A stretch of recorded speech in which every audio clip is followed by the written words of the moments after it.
ஒரு பசுமை நிறைந்த அழகான காட்டின் நடுவே அமைதியாக ஓடும் ஒரு நதி இருந்தது.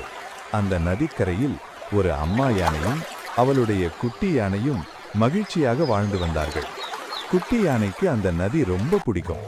தண்ணீரில் துள்ளி விளையாடும் சின்ன சின்ன மீன்களையும் பச்சை நிற தவளையையும் பார்த்து பார்த்து சந்தோஷப்படுவாள்.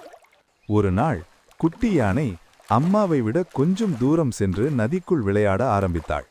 அந்த நேரத்தில் புதர்களுக்குள்ளிருந்து ஒரு பெரிய முதலை அவளை கவனித்துக் கொண்டிருந்தது. இதுதான் வாய்ப்பு என்று நினைத்து மெதுவாக மெதுவாக நதிக்குள் நகர்ந்தது. அதை பார்த்த தவளை உடனே சத்தமிட்டது.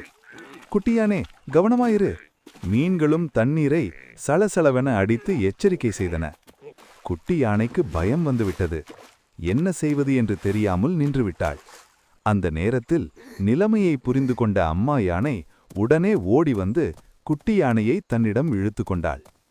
முதலை சிரித்தபடி சொன்னது, நான் உங்களுக்கு நண்பன்தான்.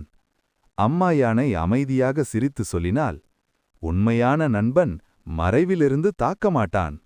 உடனே அம்மா யானை பெரிய சத்தம் போட்டு காலால் தண்ணீரை பலமாக அடித்தாள். அந்த சத்தத்தால் முதலை பயந்து நதிக்குள் மறைந்தது. குட்டி யானை அம்மாவை கட்டிப்பிடித்து சொன்னால், அம்மா, நீங்க ரொம்ப புத்திசாலி.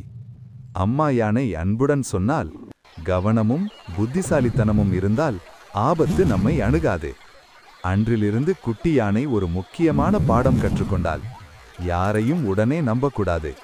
பெரியவர்களின் ஆலோசனையை கேட்க வேண்டும். இதற்கான நீதி கவனம், அறிவு மற்றும் பெற்றோரின் ஆலோசனை. இதுவே குழந்தைகளின் உண்மையான பாதுகாப்பு.